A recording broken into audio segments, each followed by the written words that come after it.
Hello guys, welcome to my YouTube channel.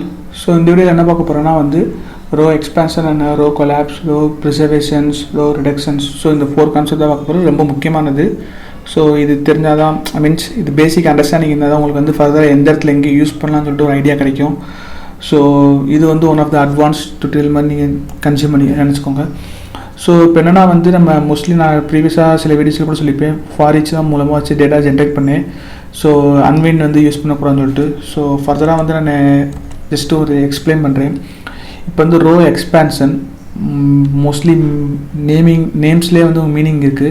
இப்போ எனக்கு இப்போ நான் ஜஸ்ட்டு ஒரு என்கிட்ட நான் மேட்ச் யூஸ் பண்ணுறேன். இப்போ நான் மேட்ச் யூஸ் பண்ணி நான் என் போட்டு ஜஸ்ட்டு ஒரு சில டேட்டா ஒரு 10 ரெக்கார்டு எடுக்கிறேன்னு வச்சுக்கோங்களேன். அப்போ என்ன நடக்கும்னா உங்களுக்கு 10 ரோஸ் வரும். எனக்கு 10 ரோஸ் உங்களுக்கு வரும். ஸோ இது பார்த்திங்கன்னா உங்களுக்கு 10 ரோஸு. இப்போ இந்த மேட்ச் நான் இந்த 10 ரோஸ் போடுறேன்னா இப்போ இதுதான் நம்ம இந்த ரோஸ் ஒவ்வொரு ரெக்கார்டுக்கும் நம்ம அங்கே டேட்டா மெமரி ஸ்டோர் ஆகுதுல்ல. ஸோ அதுதான் உங்களுக்கு எக்ஸ்பேன்ஷன் இந்த ரோ வச்சு நம்ம பேசுகிறோம், எக்ஸ்பேண்ட் பண்ணுறோம், இது பண்ணுறோம். இந்த இடத்துல இப்போ என்ன பண்ணுறேன்னா இந்த 10 ரோ வந்ததுக்கப்புறம் நான் இங்கே வேர் கண்டிஷன் போடுறேன். வேர் இப்போ ஏஜ் பார்த்திங்கன்னா இப்போ நான் சம்திங் கொஞ்சம் அசிங்கமாக எழுதியிருப்பேன்.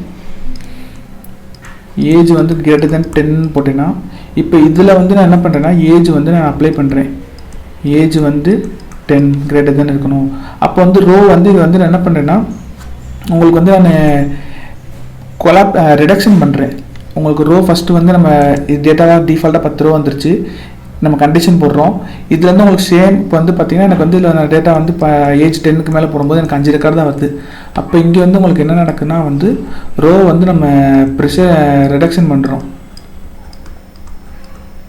இது உங்களுக்கு ஜஸ்ட்டு நியூ இதில் எக்ஸ்பிளைன் பண்ணுறேன். ஸோ சிம்பிளாக நான் இப்போ ரோ எக்ஸ்பேன்ஷன் பார்ப்போம். ஸோ எழுத்து கொஞ்சம் தான் இருக்குது, அட்ஜஸ்ட் பண்ணிக்கோங்க.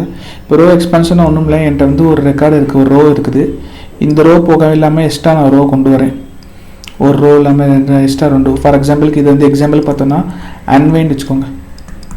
நான் அன்வைண்ட் வச்சு தான் டேட்டா ஜென்ரேட் பண்ண சொல்லியிருந்தேன். இப்போ அன்வைண்டில் பார்த்தீங்கன்னா நீங்கள் எக்ஸ் எக்ஸின்னு சம்திங் நம்ம என்ன சொல்ல ஒரு ரேஞ்ச் கொடுத்துருப்போம். நம்ம சாரி அன்வைண்ட் நமக்கு இருக்காது. இது இந்த இது போகிறேன். அன்ரேஞ்ச் ரேஞ்ச் 1,10 போட்டிருப்பேன். ஸோ இது லிஸ்ட் பண்ணியிருப்பேன். ஒரு வேரியபிள் லிஸ்ட்டுன்னு வச்சுருப்பேன். என்ன நடக்கும்னா இப்போ 10 கொடுக்கும்போது நான் 5ன்னு பிரிக்க வச்சுக்கிறேன். ஜஸ்ட்டு 5. அப்போ உங்களுக்கு 5 ரோஸ் ஜென்ரேட் ஆகும். இது என்னன்னா 5 ரோஸ் வரும். ஸோ இது ரோ 1, ரோ 3, ரோ 4, ரோ 5. இது 5, இது 4, 3, 2, 1.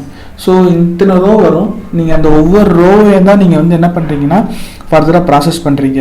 அப்போ இந்த மாதிரி நீங்கள் இத்தனை ரோ இப்போ எக்ஸாம்பிள் நீங்கள் டேட்டா இதுக்கு பதிலாக நீங்கள் என்ன பண்ணுறீங்கன்னா 500 இல்லை ஒரு 5 lakhs இந்த மாதிரி போட்டிங்கன்னா அந்த 5 lakhs ரோ கிரியேட் பண்ணி அது மெமரியில் தான் போய் ஸ்டோர் ஆகும். உங்களுக்கு மெமரியிலலாம் ஸ்டோர் ஆகும்போது பார்த்திங்கன்னா உங்களுக்கு பெர்ஃபார்மன்ஸ் ரொம்ப லோவாக இருக்கும். மெமரி உங்களுக்கு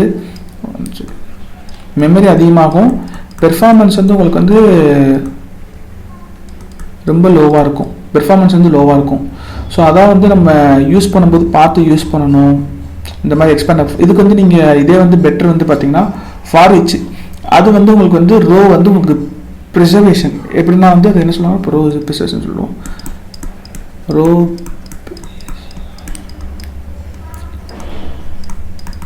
ரோ ப்ரிசர்வேஷன் இப்போ எனக்கு பார்த்தீங்கன்னா நான் மேட்ச் பண்ணிட்டேன். மேட்ச் பண்ணி n ரெக்கார்டு எடுத்துட்டேன். ஸோ இதில் எனக்கு அவுட்புட் ஒரு 10 ரெக்கார்டு. நான் ஜஸ்ட் இதே 5 ரெக்கார்டு வச்சுக்கிறேன். 5 ரெக்கார்டு வச்சுருக்கேன். இந்த 5 ரெக்கார்டு நான் ஃபர்தராக நான் என்ன பண்ணுறேன்னா அன்வைண்ட் பண்ணேன்னு வச்சுக்கோங்களேன்.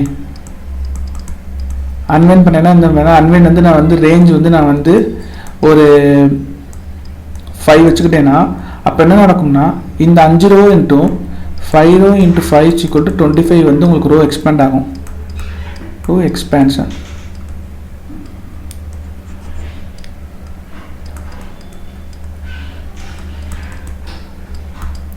ரோ எக்ஸ்பேன்ஷன் ஆகும். இதே நான் இந்த இடத்துல இதுக்கு பதிலாக நான் என்ன பண்ணுறேன்னா நான் ஜஸ்ட்டு டேரெக்டாக ஃபார் ஈச் யூஸ் பண்ணுறேன். ஃபார் யூஸ் பண்ணி நான் ஃபர்தராக வந்து என்ன பண்ணுறேன்னா அங்கேயும் வந்து நான் 5 கொடுத்துக்கிறேன். அப்போ என்ன பண்ணுன்னா உங்களுக்கு வந்து இங்கே ஃபார் ஈச் வந்து உங்களுக்கு ரிட்டன் எதுவும் பண்ணுறதுல எதுவும் கிரியேட் பண்ணல, அது பேலாக ரன் பண்ணிவிட்டு உங்களுக்கு அப்படியே வந்து இதாயிரும். ஸோ அப்போ வந்து பார்த்தீங்கன்னா உங்களுக்கு ஆல்ரெடி இருக்கிற அந்த 5 rows தான் இருக்கும் இன்ட்டு 1. அப்போ உங்களுக்கு சேம் ரோ தான் உங்களுக்கு இருக்கும், எதுவும் எக்ஸ்பேண்ட் ஆகாது, எதுவுமே இதாகாது. ரோ வந்து அப்படியே வந்து ப்ரிசர்வ் பண்ணி வச்சிடும், சேம் அதே மாதிரி தான் இருக்கும். ஸோ அதனால வந்து உங்களுக்கு ஃபார் ஈச் வந்து மோஸ்ட்லி நீங்கள் டேட்டா ஜென்ரேட் பண்ணும்போது அந்த இடத்துல யூஸ் பண்ணுறது ரொம்ப ஹெல்ப்ஃபுல்லாக இருக்கும். ஏன்னா உங்களுக்கு ப்ரீவியஸாக சொன்ன மாதிரி நீங்கள் வந்து இந்த இடத்துல நீங்கள் 5 lakhs இந்த மாதிரி போனீங்கன்னா மெமரி அதிகமாகி பெர்ஃபார்மன்ஸ் இதாகும் உங்களுக்கு. ஸோ இது வந்து நீங்கள் டேட்டா ஜென்ரேட் பண்ணுறது மட்டும் இல்லை, நீங்கள் ஃபர்தராக நீங்கள் காம்ப்ளெக்ஸ் கொரி இந்த மாதிரி போகும்போது ஸோ இதெல்லாம் ரொம்ப முக்கியமாக நீங்கள் கன்சர்ன் பண்ணி நீங்கள் பார்த்து ஃபர்தராக எக்ஸிக்யூட் பண்ணுற மாதிரி இருக்கும். ஸோ அதனால் வந்து இதே வந்து ரோ எக்ஸ்பேன்ஷன் சொல்லியிருந்தேன்னா இப்போ அதே வந்து நீ இப்போ ரோ கொலாப்ஸ்னால் ஒன்றும் இல்லை. இப்போ நீங்கள் வந்து ரோ கொலாப்ஸ் இப்போ வந்து நான் மேட்ச் பண்ணுறேன். மேட்ச் பண்ணி எனக்கு வந்து ஒரு 10 ரெக்கார்டு கிடைக்கிது. இதை வந்து நான் என்ன பண்ணுறேன்னா குரூப் பண்ணுறேன்.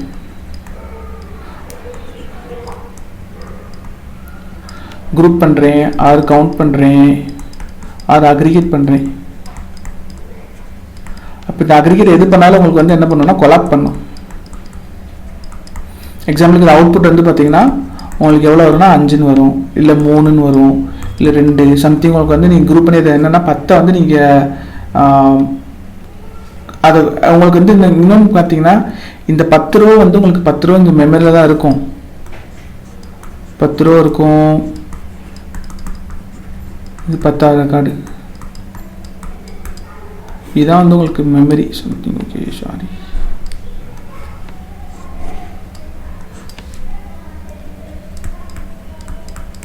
இதான் மெமரி. இந்த 10 ரெக்கார்டு அப்படியே இருக்கும். பட் அந்த அவுட்புட் கொடுக்கும்போது வந்து உங்களுக்கு கொலாப்ஸ் பண்ணி உங்களுக்கு வந்து 3 ரெக்கார்டு 2 இல்லை 1 சொல்லிட்டு கொடுக்கும்.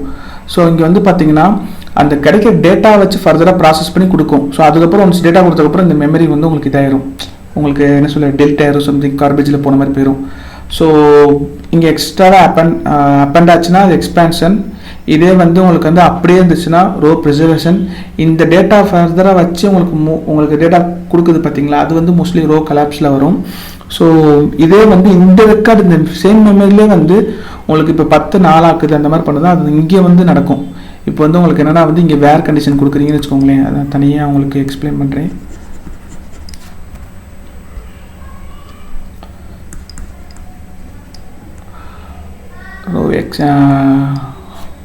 Just reduction. ஸோ என்னென்னா வந்து நம்ம இப்போ மேட்ச் பண்ணுறேன். இப்போ எனக்கு இந்த 10 ரெக்கார்டு வருது. மோஸ்ட்லி இப்போ மேட்ச்சில் வந்து இந்த லேபிள் வந்து யூசர்னு வச்சுக்கோங்க. இந்த லேபிளுக்கு வந்து மொத்தம் டோட்டல் வந்து 10 ரெக்கார்ட்ஸ் இருக்குது.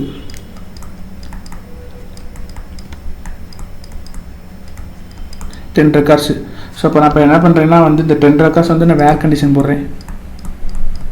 அப்போ வந்து பார்த்தீங்கன்னா வேர் வந்து ஏஜ் வந்து கிரேட்டர் தென் ஒரு 5 இந்த கொடுக்கும்போது அப்போ என்ன பண்ணால் அந்த 10லேருந்து உங்களுக்கு வந்து சுருங்கி 5 உங்களுக்கு ரெக்கார்டு வந்து 3 ரெக்கார்டு வருது, இல்லை 2 ரெக்கார்டு வருது. அப்போ இந்த இடத்துல உங்களுக்கு அவுட்புட் வந்து உங்களுக்கு என்ன சொல்ல அந்த ரோல்லேருந்து ரிடக்ஷன் ஆகுது. இதே நீங்கள் வந்து ஃபர்தராக வந்து இதை வித்து போட்டு அது வந்து டேட்டா நீங்கள் இது பண்ணி திருப்பி அதுக்கப்புறம் வேர் போடுறது சம்திங் இந்த மாதிரி பண்ணும்போது இன்னும் கொஞ்சம் ரோ வந்து உங்களுக்கு அந்த மொத்த ரோலேருந்து உங்களுக்கு அப்படியே ரிடக்ஷன் ஆகி வரும். ஸோ இந்த பார்ட்டு தான் வந்து உங்களுக்கு வந்து ரோ ரிடக்ஷன் சொல்லுவாங்க. ஸோ நீங்கள் வந்து இங்கே மெமரி ஆப்டிமைஸ் பண்ணி கரெக்டாக பெர்ஃபார்மன்ஸ் பண்ணி கரெக்டாக பண்ணணும்னா நீங்கள் இந்த கான்செப்ட் தெரிஞ்சுட்டு நீங்கள் ஃபர்தராக நீங்கள் வந்து எக்ஸிக்யூட் பண்ணால் மட்டும்தான் உங்களுக்கு வந்து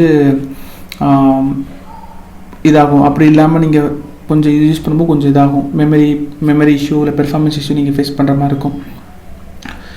ஸோ இந்த வீடியோ பிடிச்சதை லைக் பண்ணுங்கள், சப்ஸ்கிரைப் பண்ணுங்கள். ஃபர்தர் ஏதாச்சும் கமெண்ட்ஸ் ஃபீட்பேக் எதாவது இருந்துச்சுன்னா கமெண்ட்ஸ் பண்ணுங்கள்.